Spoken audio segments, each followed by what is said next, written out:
Hello friends, welcome to our YouTube channel. आजको यस भिडियोमा हामी फेरि डिस्कस गर्छौँ गिफ एनिमेसनको बारेमा।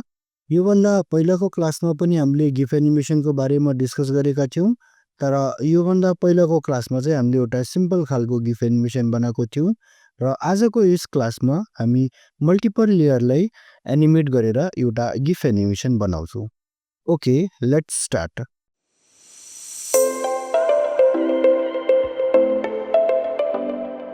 वेलकम बैक फ्रेंड, ले डिस्कस गरौँ आजको topic. Okay, let's go to our computer screen. सबभन्दा फर्स्टमा हामीले कम्प्युटरमा फोटोशप ओपन गर्नुपर्ने हुन्छ।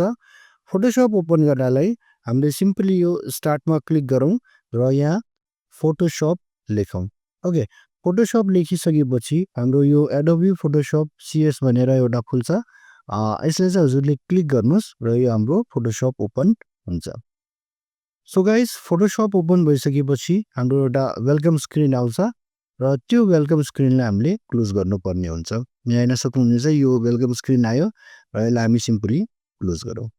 ओके, सबभन्दा फर्स्टमा हामी एउटा क्यानभास लिखौँ। त्यसको लागि हजुरले फाइलमा गएर यो न्यूमा क्लिक गर्दा पनि भयो, अदरवाइज किबोर्डबाट Ctrl+N थिच्दा पनि भयो। म सिम्पली यो फाइलमा गएर यो न्यूमा क्लिक गर्छु र हाम्रो यो न्यूको यो विन्डो आउँछ। सो गाइज, योभन्दा पहिलाको क्लासमा मैले 6 इन्च बाई 3 इन्चको यो एउटा क्यानभास लिएको थिएँ होइन। ओके, 6 इन्च विथ अनि 3 इन्च यसको हाइट। ओके, आजको यस भिडियोमा हामी यो विथलाई चाहिँ 6 इन्च नै राख्छौँ, तर हाइट चाहिँ हामी यसको 5 इन्चसम्म गरिदिन्छौँ। रेजोल्युसनलाई हामी 300 नै राखौँ र सिम्पली यसलाई ओकेमा क्लिक गरिदिउँ र यो हाम्रो आइपुग्यो। ओके, सो गाइज, सबभन्दा फर्स्टमा म यहाँ मल्टिपल ब्याकग्राउन्डहरू क्रिएट गर्छु होइन। ओके, जस्तो यहाँ हजुर हेर्न सक्नुहुनेछ, यहाँ हाम्रो ब्याकग्राउन्ड भनेर छ होइन। यसमा चाहिँ हामी ब्लू कलर फिल गरौँ। ओके, अब यहाँ हेर्न सक्नुहुनेछ मेरो दुईवटा कलर छ, एउटा येल्लो र अर्को ब्लू। ओके, अगाडिको कलर येल्लो छ र पछाडिको के छ त ब्लू छ। ओके, अब मलाई यो ब्याकग्राउन्डमा यो ब्लू कलर फिल गर्नु छ भने मैले सिम्पली Ctrl+Backspace थिच्नुपर्ने हुन्छ। ओके, मैले Alt+Backspace थिच्छु भने येल्लो कलर फिल हुन्छ र Ctrl+Backspace थिच्छु भने यसमा हाम्रो यो ब्लू कलर हाम्रो के हुने भयो, फिल हुने भयो। ओके, अब म यो लेयरलाई अनलक गर्छु है। मैले यसमा डबल क्लिक गरेँ अनि यसलाई ओके गर्छु होइन। यो हाम्रो के भयो, अनलक भयो। ओके, यहाँ हेर्न सक्नुहुनेछ, यो लेयरको नाम चाहिँ के हो, लेयर 0। ओके, अब हामीले अलिकति सजिलो बनाउनलाई चाहिँ म यसको लेयरको नामलाई चेन्ज गरिदिन्छु। म सिम्पली यो लेयरमा डबल क्लिक गरेँ र मैले यहाँ यसमा फ्रेम 1 BG, ओके, यानी फर्स्ट फ्रेमको ब्याकग्राउन्ड भनेर बनाएँ। ओके, अब म फेरि यसलाई यसको यो लेयरको डुप्लिकेट निकाल्छु होइन। Ctrl जे थिचेर मैले यो लेयरको डुप्लिकेट निकालेँ। अब यो लेयरलाई हामीले रिनेम गरौँ है। रिनेम गर्नलाई यो लेयरमा हजुरले यहाँ नामको माथि डबल क्लिक गर्नुहोस् र यो के हुन्छ त हाम्रो रिनेम हुन्छ। ओके, अब यसको नाम चाहिँ म फ्रेम 2 BG भनेर राख्छु होइन। ओके, यो फ्रेम 1 BG हाम्रो यो ब्लू कलरको छ र यो फ्रेम 2 BG पनि हाम्रो ब्लू कलरको छ। ओके, यो फ्रेम 2 BG लाई यसको कलर चाहिँ हामी चेन्ज गरिदिउँ होइन। ओके, त्यसको लागि मैले यो येल्लोमा क्लिक गरेँ। ओके, अब यहाँ गएर मैले रेड कलर चुज गरेँ र म ओके गरिदिन्छु है। ओके, अब यहाँ हेर्न सक्नुहुनेछ, फोरग्राउन्डमा रेड कलर छ र ब्याकग्राउन्डमा हाम्रो ब्लू कलर छ। अब यसमा चाहिँ हामीले रेड कलर फिल गर्नु छ भने Alt+Backspace थिच्नुहोस् होइन। यहाँ हाम्रो के आयो त, रेड कलर आयो। ओके, अब यहाँ हेर्न सक्नुहुनेछ मेरो यो दुईवटा ब्याकग्राउन्ड छ। फ्रेम 1 BG मा मेरो ब्लू कलर छ र फ्रेम 2 BG मा मेरो यसमा रेड कलर छ। ओके, अब म यसमा टेक्स्ट लेख्छु होइन। ओके, टेक्स्ट लेख्नलाई मैले यो टी यानी टेक्स्ट टुल लिएँ र मैले यसमा क्लिक गर्छु होइन। अब फेरि म आज लेख्छु वीर एजुकेसन। ओके, अब यहाँ हेर्न सक्नुहुनेछ यो लेख्न चाहिँ लेखिरहेको छ तर देखाएको छैन होइन। ओके, त्यसको रिजन चाहिँ के हो, हाम्रो टेक्स्टको कलर के छ त रेड छ। ओके, अब त्यसको लागि हजुरले के गर्नुहोस् सबैभन्दा फर्स्टमा यो मुभ टुल लिनुहोस् मुभ टुल लिइसकेपछि यो टेक्स्टको लेयर हाम्रो एडिट मोडबाट हट्छ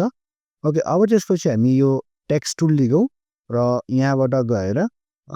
यसको कलरलाई वाइट सेट गरौँ र यहाँ हेर्न सक्नुहुनेछ मेरो यो वीर एजुकेसन भनेर आइसकेको छ ओके अदरवाइज यो टेक्स्टमा हजुरले कलर फिल गर्नु छ भने हजुरले यहाँ फोरग्राउन्ड र ब्याकग्राउन्डको थ्रु गर्दा पनि हुन्छ जस्तो फर एक्जाम्पल यो फोरग्राउन्डमा म अरू कुनै कलर सेट गर्छु है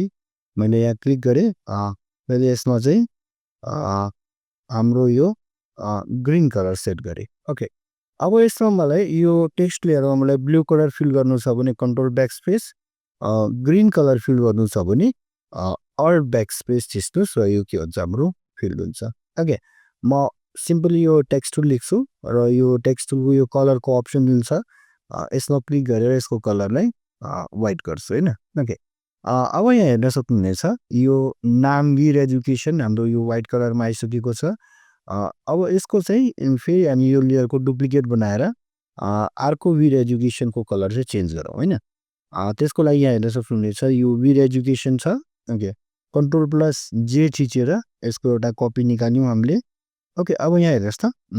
म यो तलको जुन यो लेयर छ वीर एजुकेसन भनेर यसमा डबल क्लिक गरेर यसमा चाहिँ म फ्रेम 1 भनेर लेख्छु है ल ओके फ्रेम 1 ओके यो माथिको यो टेक्स्ट जुन छ यसमा डबल क्लिक गरेर मैले यसलाई चाहिँ फ्रेम 2 लेखेँ हैन ओके अब यो फ्रेम 1 को कलर वाइट हुनेछ र फ्रेम 2 को कलर हामी कुनै अरू राखौँ है त्यसको लागि यो ग्रीन कलरले नै म यो फ्रेम 2 को कलर राख्छु हैन जस्तो अल्ट ब्याक स्पेस र यहाँ हेर्न सक्नुहुनेछ फ्रेम 2 मा हाम्रो यो ग्रीन कलर छ टेक्स्टको अब यसलाई हाइड गरिदिन्छु र यो फ्रेम 1 मा हाम्रो यो कलर कुन छ त हाम्रो रेड ओके अब म यसलाई सिम्पली अफ गरिदिन्छु ओके अब सँगसँगै हामी एउटा फोटोलाई पनि यता एनिमेट गरौँ हैन त्यसको लागि हजुरले एउटा फोटो ओपन गर्नुपर्ने हुन्छ कन्ट्रोल प्लस ओ थिच्छु मैले यो ओपन खुल्यो ओके अदरवाइज यसलाई म क्लोज गरिदिन्छु हामीले यो फाइलमा गएर ओपनमा गएर ओके यो डेस्कटपमा गएर सिम्पली स्क्रल गरेर एउटा यो इमेज भन्ने एउटा फोटो छ मैले यसलाई क्लिक गरेँ र म योलाई ओपन गरिदिन्छु यो फोटो हाम्रो आयो ओके सबभन्दा फर्स्टमा यहाँ हेर्नुहोस् त यहाँ तिन इन्डेक्स लक भनेर छ हैन ओके अब यो इन्डेक्स लक छ भने हजुरले यहाँ एडिट गर्न पाउनुहुन्न है ठिक छ एडिट गर्न भन्दा पनि यसको लेयरहरु अनलक हुँदैन है ठिक छ यसको लेयरलाई अनलक गर्नु छ भने हजुरले यसको कलर मोड चेन्ज गर्नुपर्ने हुन्छ ओके कलर मोड चेन्ज गर्नलाई हजुर यो इमेजमा जानुस् यसपछि यो मोडमा जानुस् र यहाँ हेर्न सक्नुहुनेछ इन्डेक्स कलर छ यसलाई चाहिँ हामीले आरजीबी यानी रेड ग्रीन ब्लूमा कन्भर्ट गर्नुपर्ने हुन्छ ओके म सिम्पली यो आरजीबी मा क्लिक गर्छु यहाँ हेर्न सक्नुहुनेछ यो ब्याकग्राउन्ड भनेर आइसक्यो अब चाहिँ हामीले डबल क्लिक गरेर यसलाई अनलक गर्दा हुन्छ ओके अब सबभन्दा फर्स्टमा यसको ब्याकग्राउन्डलाई हामी रिमुभ गरौँ हैन यहाँ हेर्न सक्नुहुनेछ यो फोटोको एउटा सिंगल कलरको ब्याकग्राउन्ड छ यसको ब्याकग्राउन्डमा हाम्रो व्हाइट कलर छ र कन्टेन्टको कलर टोटली के छ त ब्याकग्राउन्डबाट डिफरेन्ट छ हैन ओके अब यो केसमा हामीले यो म्याजिक 1 टुलको युज गर्छौं यहाँ क्लिक गरेर अनि यो व्हाइट कलरलाई क्लिक गरेर यो सिलेक्सन गर्छौं र सिम्पली किबोर्डबाट डिलिट बटन प्रेस गर्छौं र यो हाम्रो ब्याकग्राउन्ड रिमुभ हुन्छ ओके यो सिलेक्सन हटाउनु छ भने कन्ट्रोल डी डिसिलेक्सन गर्नुस् हैन ओके मैले यो मुभ टुल लिए र अब म यो सिम्पली यसलाई रिस्टोर डाउन गर्छु हैन मैले रिस्टोर डाउन गरे यहाँ हेर्न सक्नुहुन्छ यो हाम्रो यो वीर एजुकेसन भनेर आइसक्यो हैन अब यो फोटोलाई मैले यो क्यानभासमा ड्र्याग गर्छु हैन मैले यो सिम्पली यो क्यानभासमा ड्र्याग गरे अब यो फोटोलाई हामीले हटाइदियो हैन यसको लागि मैले यसलाई क्लोज गर्दै ओके नो गरे देन यता म म्याक्सिमाइज गर्छु हैन अब यो फोटोलाई हामीले अलिकति ठुलो बनाऊ है मैले यसरी यसलाई ठुलो बनाए र होल क्यानभासमा मैले यसरी राखिदिए हैन ओके अब यसलाई कन्फर्म गरौँ यसको ट्रान्सफर्मलाई हैन सबभन्दा फर्स्टमा अब यो पिक्चरमा हामी एनिमेसन चाहिँ यसको स्ट्रोकमा लगाउने छौं हैन ओके त्यसैले सबभन्दा फर्स्टमा यो पिक्चरमा हामी एउटा स्ट्रोक एप्लाई गरौँ हैन स्ट्रोक एप्लाई गर्नलाई हजुरले यही लेयर 1 मा गएर यो एफ भन्ने जुन अप्सन छ लेयर स्टाइल यसमा क्लिक गर्नुस् र हाम्रो यहाँ स्ट्रोकको अप्सन छ यो स्ट्रोकको अप्सनमा क्लिक गर्नुस् ओके यो लेयर स्टाइलको अप्सन आयो म यसलाई अलिकति साइडमा गर्छु ओके अब यहाँ हेर्नुहोस् त यसको यो स्ट्रोकको कलर क्लिक गरेर मैले फर्स्टमा यसलाई व्हाइट राखेँ हैन यो व्हाइट कलरको स्ट्रोक आयो र यसको साइज 3 पिक्सल छ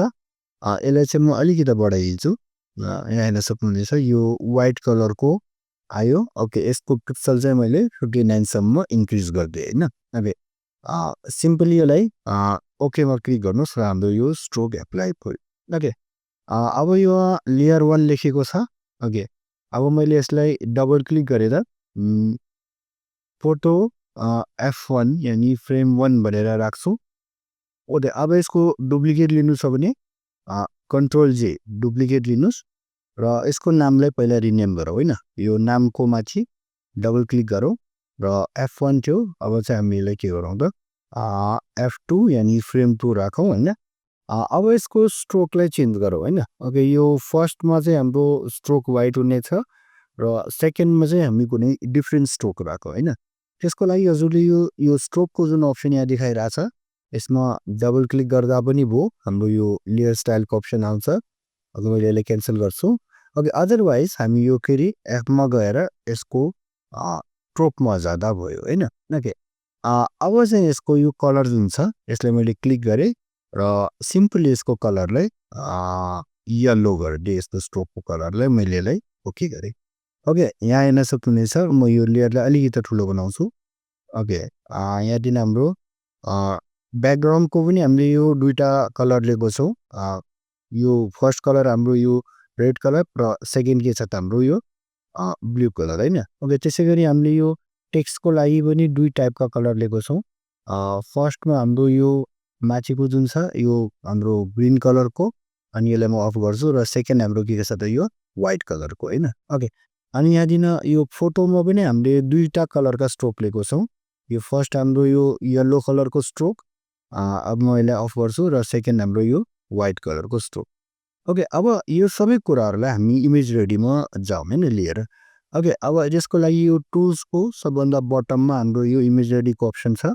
otherwise control plus shift plus M थिचेर पनि हामी इमेज रेडीमा जान सक्छौँ हैन मैले यहाँ सिम्पली क्लिक गरेँ अब यहाँ हामी इमेज रेडीमा आयो ओके अब इमेज रेडीमा आइसकेपछि मैले हजुरलाई भनेको थिएँ हामीलाई यो फर्स्टमा यो क्यानभास चाहिन्छ सेकेन्डमा यो एनिमेसन र थर्डमा हाम्रो यो के छ त लेयर्सहरू चाहिन्छ ओके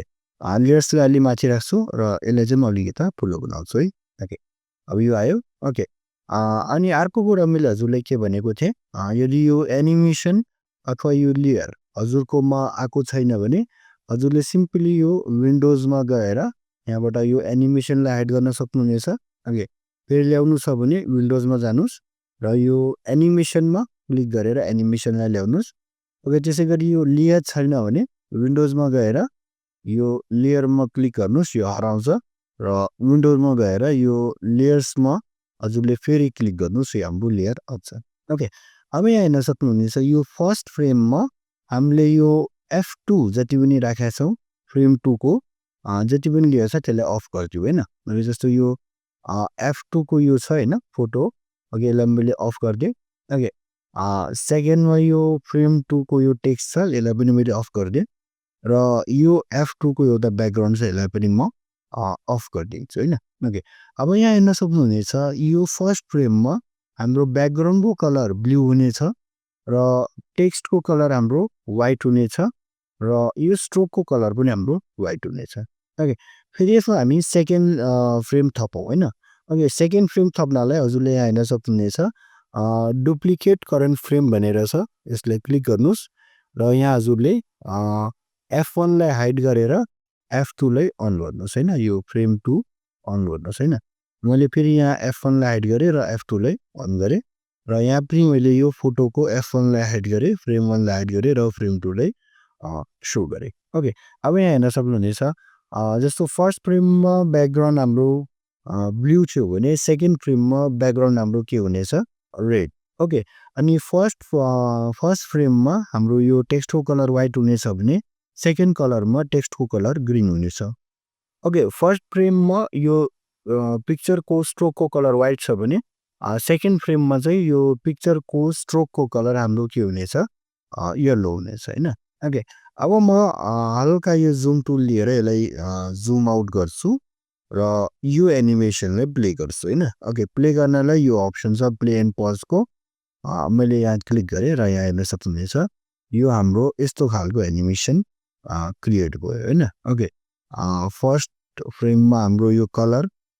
ब्लू हुनेछ र टेक्स्टको कलर व्हाइट र स्ट्रोकको कलर व्हाइट ओके सेकेन्ड फ्रेममा हाम्रो यो ब्याकग्राउन्ड रेड अनि स्ट्रोकको कलर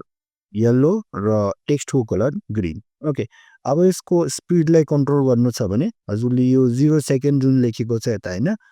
फ्रेमको ठ्याक्कै तल यहाँ क्लिक गरेर यसलाई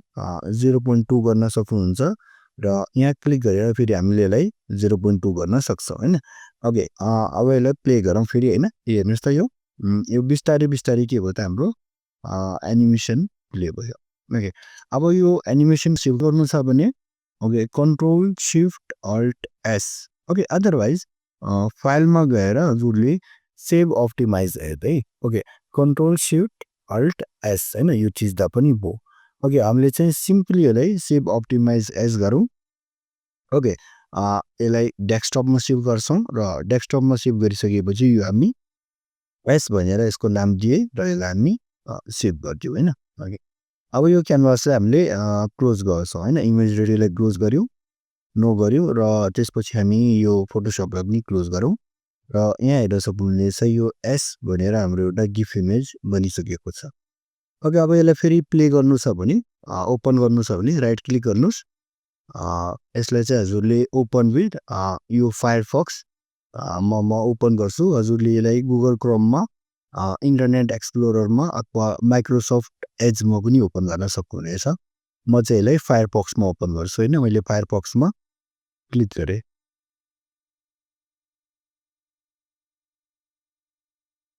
अब यहाँ हेर्न सक्नुहुनेछ यो हाम्रो गिफ एनिमेसन रेडी भइसक्यो सो गाइस आजको यस भिडियोमा हामीले डिस्कस गर्यौं कसरी हामीले एउटा गिफ एनिमेसन बनाउने आजको लागि यति नै हामी चाँडै नै नेक्स्ट भिडियोमा फर्किनेछौं ओके बाइ